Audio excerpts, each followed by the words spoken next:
Welcome.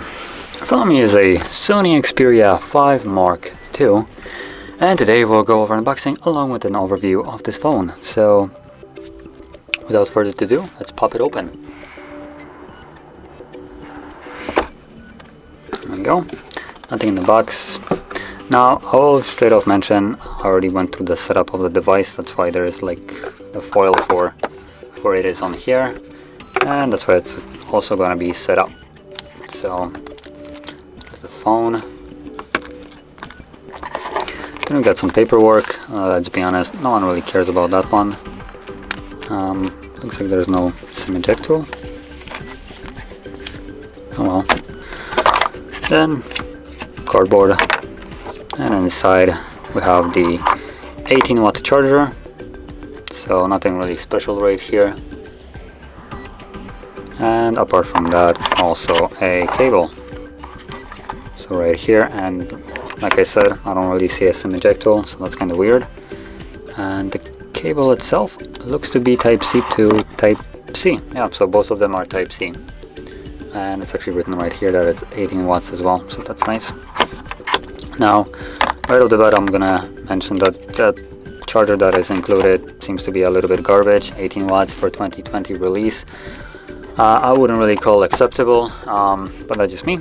And outside of that, the phone itself supports a 21 watt charging. Unfortunately, they don't give you a charger for that one. So yeah, popping it out, and we get the phone itself. So let's turn it on. Hopefully, it's not dead.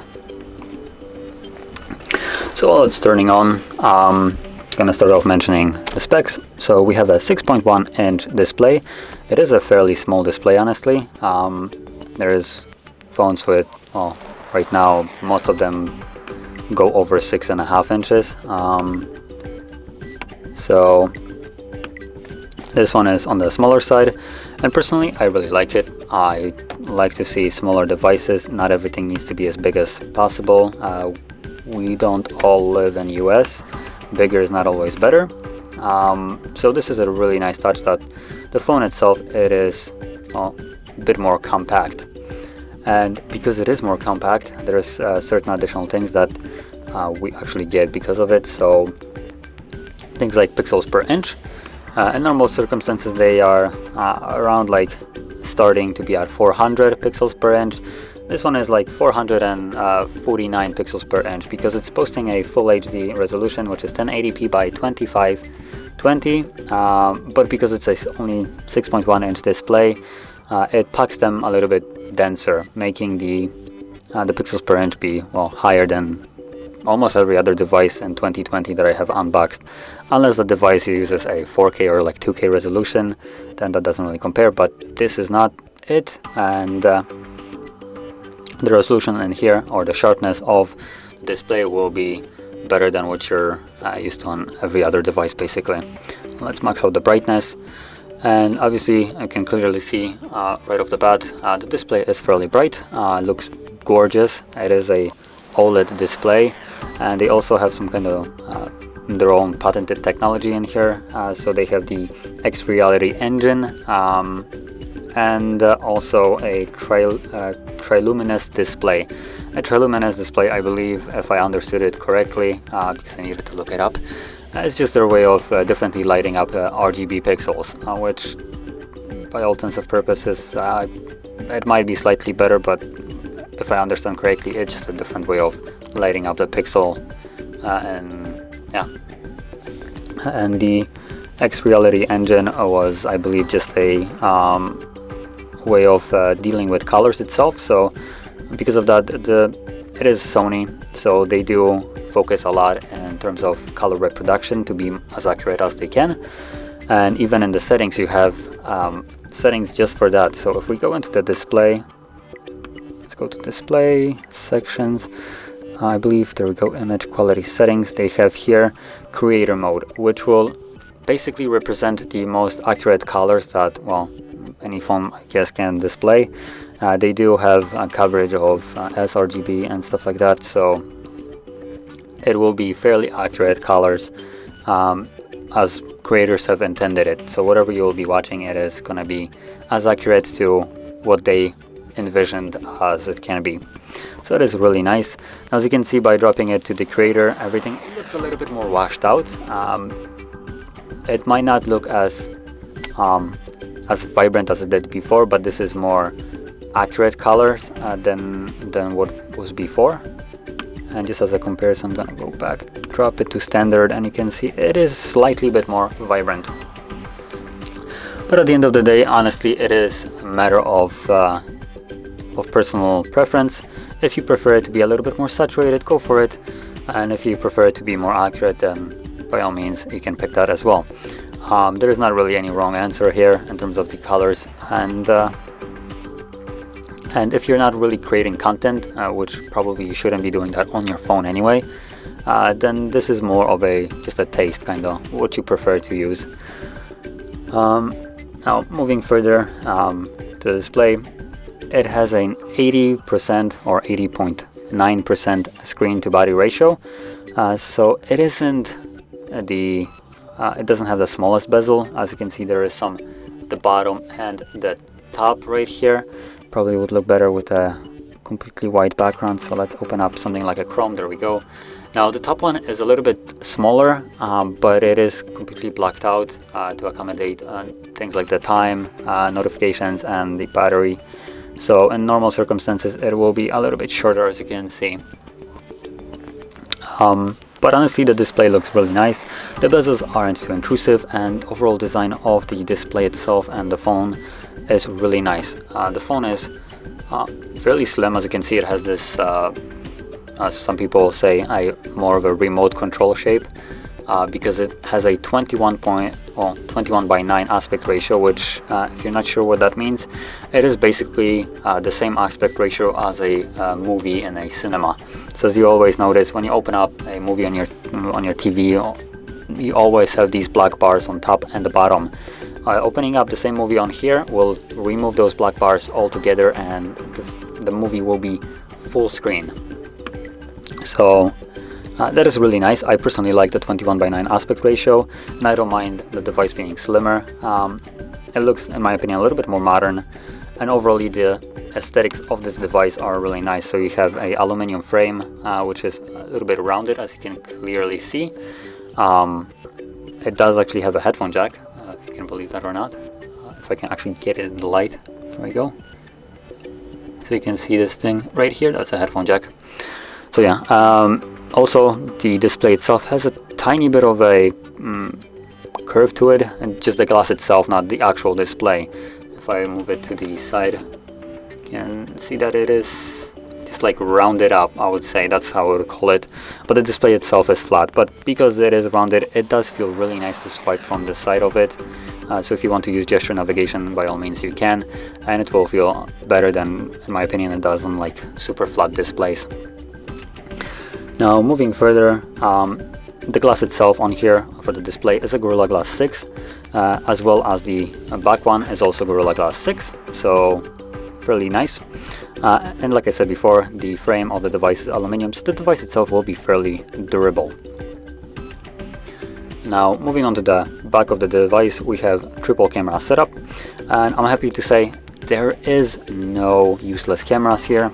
So we have triple camera setup with all being 12 megapixel. So we have 12 megapixel wide, 12 megapixel telephoto, and 12 megapixel ultra wide. And when it comes down to shooting with this, outside of being able to use the typical normal camera app that comes with every Android, we also have the Cinema Pro, or whatever it's called. Yep, Cinema Pro, which will push these cameras to basically its limits.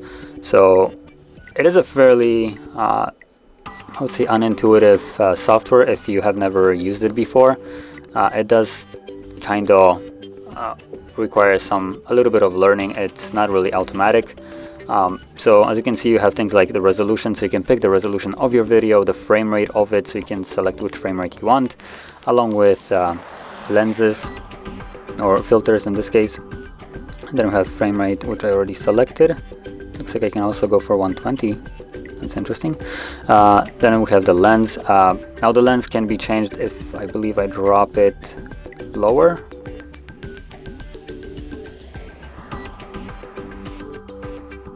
Yeah, there we go. So as you can see, now we can change the lens.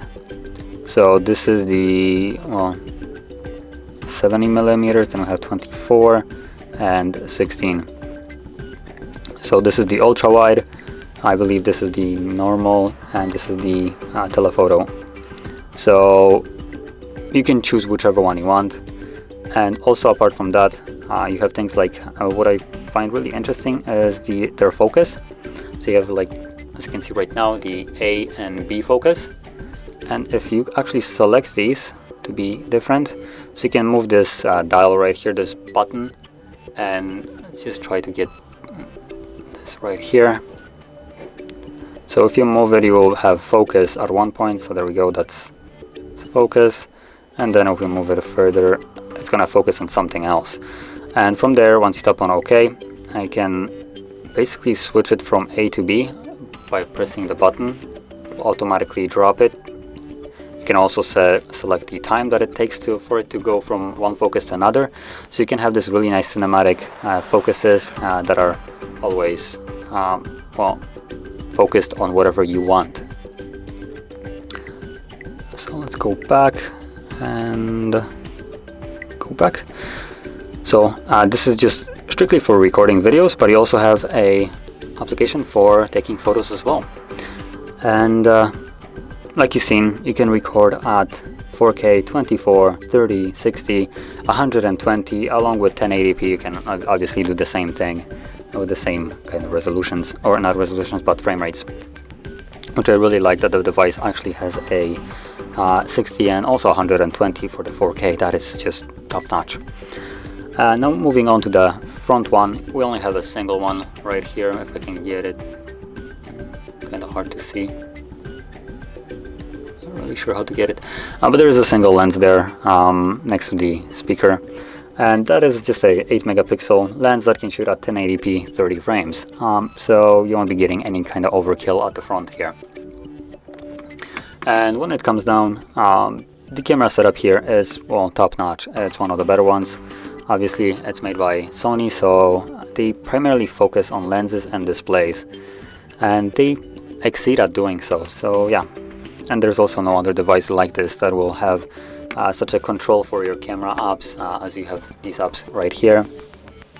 So this is primarily the only device that gives you such a tool for actually capturing video at an almost cinematic grade. And moving on just to the overall specifications of this device, which are probably the weakest part of the device itself.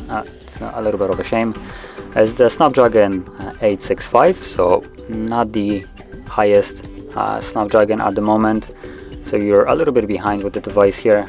Also the memory, you have two variants, 128 and 256 gigs with 8 gigabytes of RAM. That can actually be extended via SD card, so you can have more than 250 if you need it, which is really nice. But the shame here is the fact that it comes with only UFS storage. So I didn't actually see any kind of like UFS 3.0 on it, so the transfer speeds or even read and writes of like 4K footage might be a little bit slow, and you might actually see the device chugging a little bit when it comes down to reading and writing these kind of larger files. And moving on to the next one, it's going to be the battery, which is a 4000 milliamp hour battery. Again, not the biggest, but because this device is fairly small, I'm willing to accept it. In this case, it is fairly okay. But the charger here is also a little bit of a downer, I would say. The 18 watt is a little bit too small in my opinion, especially that the device supports 21 watt charging. They should have included the 20 watt or 21 watt charger instead of a 18 one.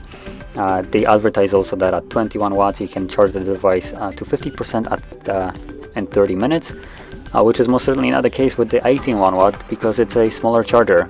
It's going to charge a little bit slower, which also, why would you advertise something if the device doesn't come with it? to me it makes not really any sense here. So just a little bit of a shame here. Now also another thing that I miss is under display fingerprint sensor. They have it on the power key, as they did almost in every device that I have reviewed from them, and I would really like to see them move to under display. Try to improve that. In my opinion, I just prefer it under display. That's just kind of how I feel. I've been using my phone for a while, and that's where it is for me, and majority of the other devices start to do it. Even the mid-range devices have it, so I'm not sure why I would assume a flagship device, it's kind of how it basically is priced, so I will call this a flagship device. I don't understand why this device isn't coming with the under display fingerprint sensor. And lastly, it's going to be the price, which comes at around 800 euros, which it is a little bit conflicting. I would prefer to have better specifications of the device for that kind of price. Maybe also a 5G model. This doesn't have 5G, so you're missing out on the newer connectivities. You're missing out on several different things like wireless charging, faster charging overall, under display fingerprint sensor, maybe better selfie camera, and what you get is primarily what Sony focuses on, which is the top-notch camera quality, at least at the back, and also their display. This is the primary reason why you would go for it, and also the aspect ratio, which is unusual, let's put it this way, for a phone. But if you're not planning to capture videos with this device, then I would say you will be overpaying for it. It's gonna feel a little bit overpriced if you're not gonna use the camera or the photo pro app, because even if you try to use their normal camera, it will lack in terms of features. So as you all see, just a standard camera right here, as almost every Android has. So you have the all the lenses that you normally do, and the video and photo mode, and not much control past that. So number one, if you want quick photos, you will probably stick with the photo app. If you need to snap a quick photograph of anything that is happening and time is of essence here, you most likely won't be launching the Pro apps right here, because they will require you to manually set them up, and by the time you manually set them up, the time might have already passed. So that is one thing. And like I said, if you're not using those apps, this phone seems overpriced and maybe a little bit redundant to purchase. There is going to be better options that will offer more in terms of performance and features for the same price, comparing to this device. Personally, I really like this device. I can't say I don't. It has a nice shape. It feels really nice in the hand when you're holding it. The stock Android to it is also really nice. The apps that they include are, well, fairly good, let's be honest, which meaning the camera, the Pro apps, and also the multi-window split screen, which allows you to quickly access to apps in split screen by just simply choosing them like so. It automatically launches both of them. I really like this. This is just one of the better implementations of split screen, and I don't really understand why other manufacturers aren't doing this. Every phone has a split screen, but only Sony manages to actually utilize it into a full potential with this kind of simple shortcut. That's basically all it is. And let me close this. There we go. And yeah, like I said, like if the phone is a little bit overpriced, and personally I wouldn't be buying it for myself. But if you're really into Sony, this is a amazing device. I cannot say it isn't, and especially if you take photos or videos for that matter, this is the only phone you can get, honestly. And it is hands down in terms of camera the best phone you can get. So that being said, if you're a camera user, get this device, or camera recorder if you want to record, then yeah, this is the phone for you. If you're gonna barely use those apps or barely touch up on photos or videos, then I would probably suggest you to pick a different device, because this one will not bring anything extra to the table, and only include the features that probably you won't utilize in this case. And that being said, if you found this video helpful, don't forget to hit that like button and subscribe, and thanks for watching.